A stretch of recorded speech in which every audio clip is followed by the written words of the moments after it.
All right, welcome everybody to the first ever episode of the Motorsport Report here on Best Damn Sports. I am extremely excited to be adding the Motorsport Report to the Best Damn Sports channel here on YouTube. Really excited to be able to talk about one of my favorite sports in the world, and that's the IndyCar Series. Of course, we'll also tend to talk about other forms of motorsport here on the channel as well in the Motorsport Report.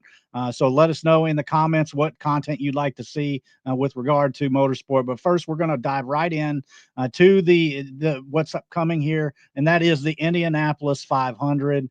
I'm sure everybody that is watching this is excited for the race. I'll be attending my first one in a while now. Been a fan for over 20 years now, and I'm extremely excited to get up there to Indianapolis early on Sunday morning. But as the proceedings have gone on over the last week, there's been a lot of drama. So we'll just get that out of the way so we can talk about the fun stuff and talk about what we're looking forward to with regard to the Indianapolis 500, the greatest spectacle in racing and all of sports. I mean, 350,000 people will be there on Sunday. So I am excited to kick this off. But we will get the kind of the negative stuff off the agenda first. That way we can get past that. But I do want to make mention. I mean, when all this stuff with Penske was going down over the weekend and they were disqualified on Sunday, I mean, the absolute social media message boards and everything were just going crazy, just fighting with each other in the IndyCar fandom world. I mean, basically, that team with it made the internet and the fan community look like this. I mean, it was just awful how they broke the community and everybody was fighting amongst each other. I just really don't even know how to stress how big of a deal that was. When you own the series, you own the teams, and you own the track, you have to have a very, very transparent way of doing things. And you have to be. I understand it in racing. It is a thing to try and bend the rules and get one edge up on the opposition. But when you own the team, the track, and the series, you have to be even more careful than most other teams would be, just because the people are always going to assume the worst in these situations, and that's why you have to avoid them. But I do think that Roger Penske ended up coming to the same conclusion that I'm just talking about here in regards to having that realization that they have to be even more accountable than most teams, as we saw earlier in the week. Team Penske fired 3 people from the organization, that being Tim Cindric, the team president, Ron Rzuski, I misspelled that on the graphic, my bad, IndyCar managing director, and Kyle Moyer, the general manager of the team. Really sad that anybody would ever lose their job, but anytime when you bring embarrassment upon Roger Penske and the rest of the community, it's definitely going to be the person that takes the fall. So that's why Tim Cindric had to go in this situation. I mean, the team president, this is a guy that's been there longer than I've been watching IndyCar. So uh, when this news broke, I was just absolutely stunned. I always kind of assumed that he would take the mantle and be the person in charge of the team when Roger stepped away eventually for whatever reason. I mean, it's just really sad to see this. I don't think any of these 3 guys will be out of work long. All of them are still respected in the motorsport community, so I don't think that we will have to wait too long to see where their next moves will be. Probably in the next, probably take a little time off, but I'm sure all 3 of these guys will land on their feet. But like I said before, heads have to roll whenever you bring embarrassment and shame upon the sport, and that's just what happened here. The internet community, like I mentioned, was going crazy, checking out some of the message boards, some of the reactions to this. I saw this post. I say this as a Joseph Newgarden fan. Penske needs to be DQ'd from the race, at worst sent to the last row. Penske is making IndyCar a laughing stock, almost to the level of 10 tops. This will be my 31st year at the 500. If they don't rectify this, it may be my last. And he was not alone in this type of verbiage that they used. I mean, many people were upset. Um, You'll see here, I was told to stop making something of the 2024 St. Pete cheating incident by Newgarden. If you believe Newgarden, his team was strategizing. They were taking advantage to break ability to break the rules, and that's where you have a problem because it gives the impression that a team is above the rules, and this post kind of spells that out. And that's why the team Penske absolutely had to act in the way that they did. Um, so that you just can't have this type of thing repeat. Really sad that happened, but these two posts that I've shared on the screen kind of are indicative of the way this incident fractured the community, especially last year with the push to pass incident. Definitely, uh, to me, that was um, the more impactful scandal as far as like things that would have affected performance. We've seen reports come out since this weekend that kind of talked about how the attenuator thing didn't necessarily give them an advantage, but it was against the rules. And a second um, type of scandal in less than 13 months or whatever is going to definitely bring shame and embarrassment upon the team series and the owner.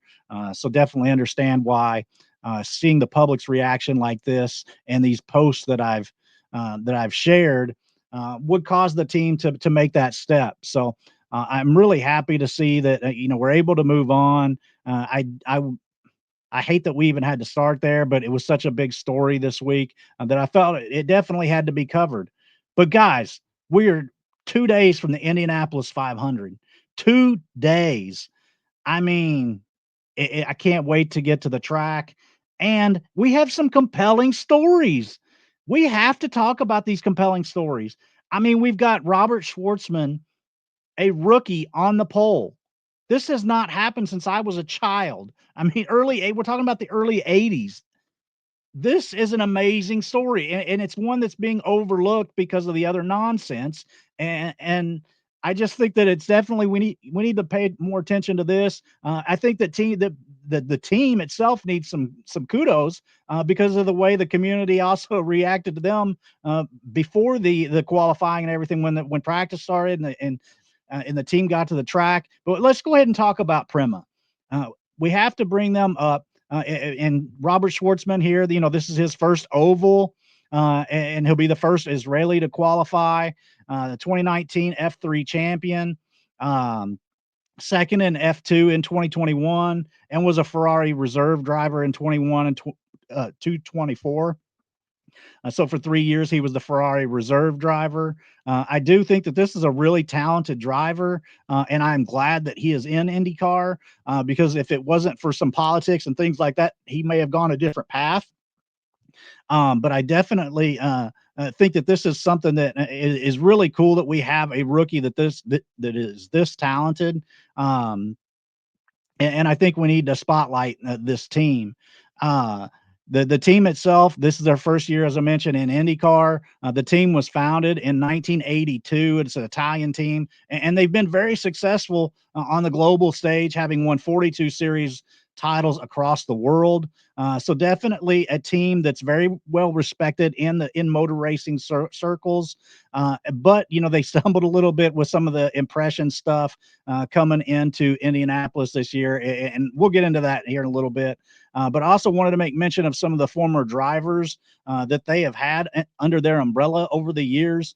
People like Ryan Briscoe, who everybody is well aware of in the IndyCar community. I mean, Ryan, raced for Penske, Ganassi, was very competitive in the series for a long time. Ryan is also serving as like a consultant for the team and kind of being the driving coach for Robert. I think this is going to be a really good pairing. And Ryan, I mean, he was so close so many times. It seemed like there was always just some kind of hiccup at the end or something that cost him a chance to win the 500. Sat on pole in 2012. So definitely a good driver to have as a mentor for Robert this month.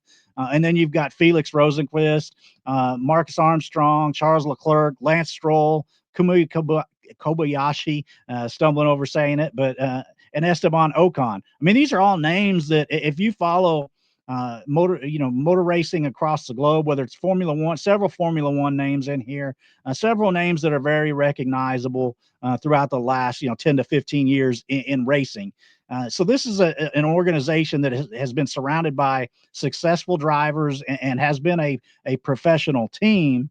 So I do think that earlier in the when they arrived at the track, got off to practice start late, serving lunch, in a very pe- peculiar way, I'll say. We had a little bit of interesting dialogue on this stuff on the message boards and in social media. For instance, I mean, there was a post on one of the message boards.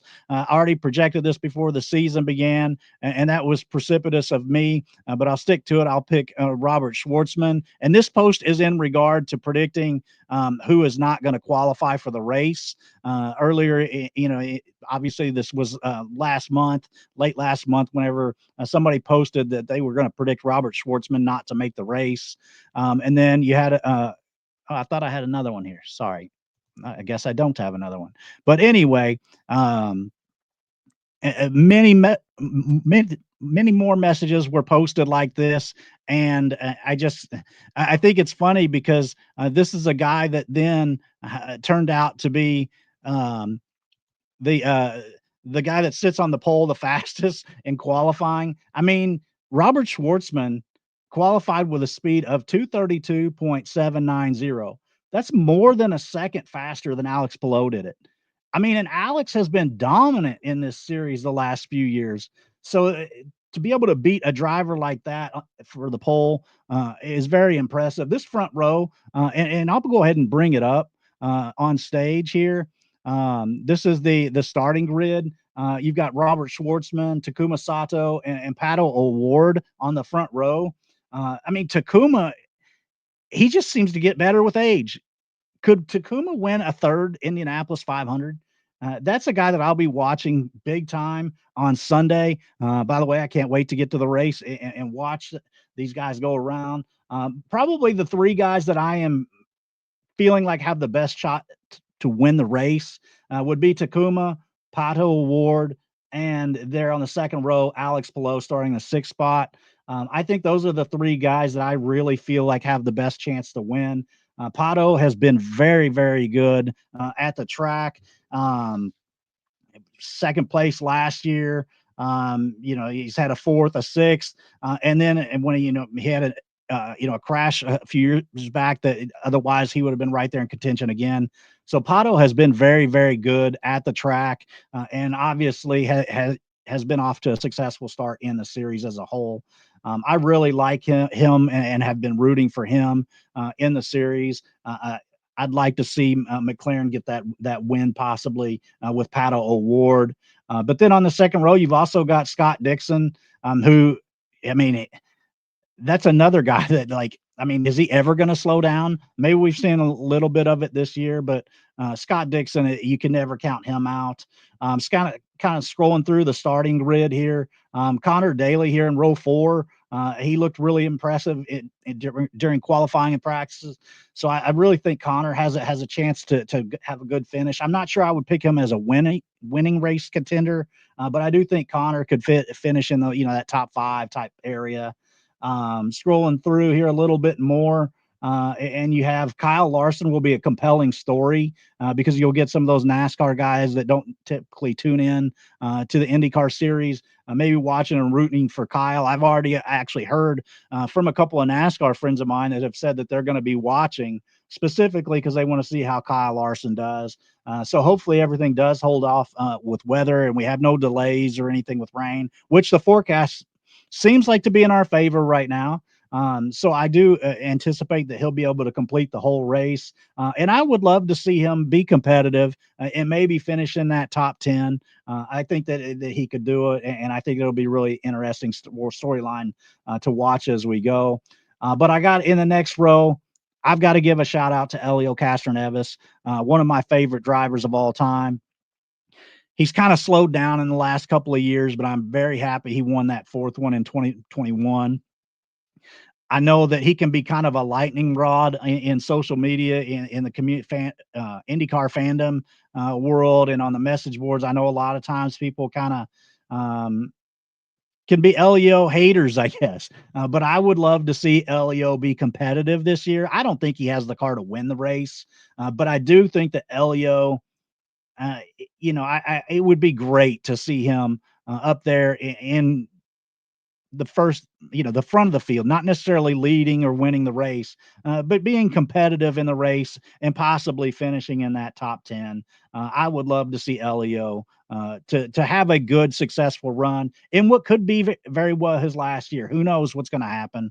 Obviously, he's probably a one-off in the future if he does keep coming back. But I definitely am going to be paying attention to him. And then you've got a couple other guys that are interesting here in the ninth row with Ryan Hunter-Ray, a former winner in 2014. Always enjoy watching Ryan wheel it around the track.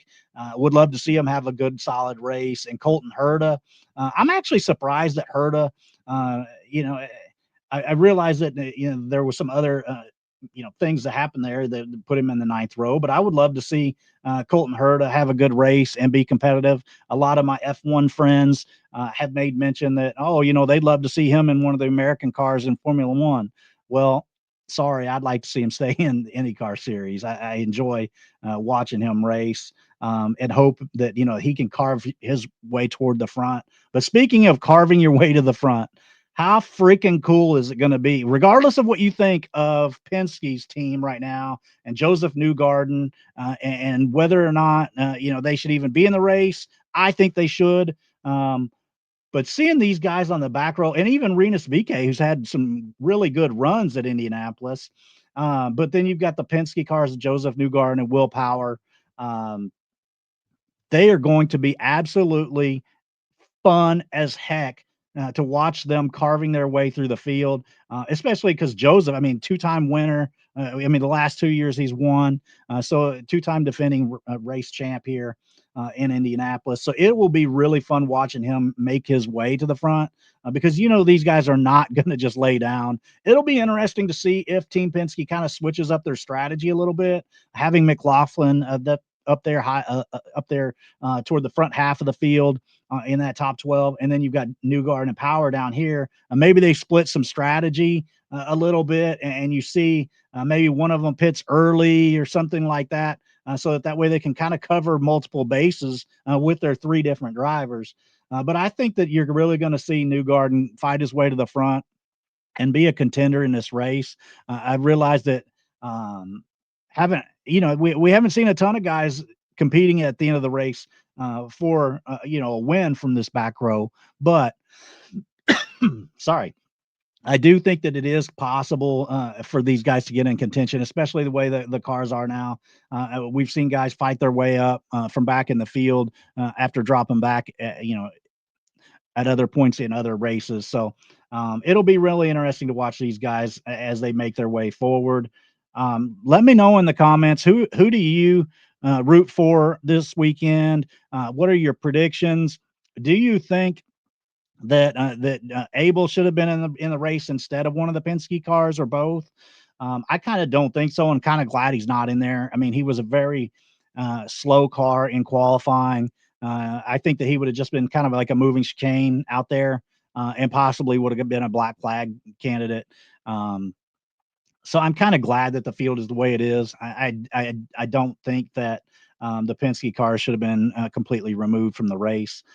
Really looking forward to seeing how that works. And like I mentioned before, the guys that I'm really rooting for are Sato and Award and Elio, to see how they can potentially get themselves into contention as well. Let me know in the comments, who are you rooting for this weekend? What do you think of the show? Is there something you'd like us to see tweak a little bit? Um, Give us a follow and subscribe on the YouTube here. Make sure you hit that subscribe button and like the channel, or like the episode.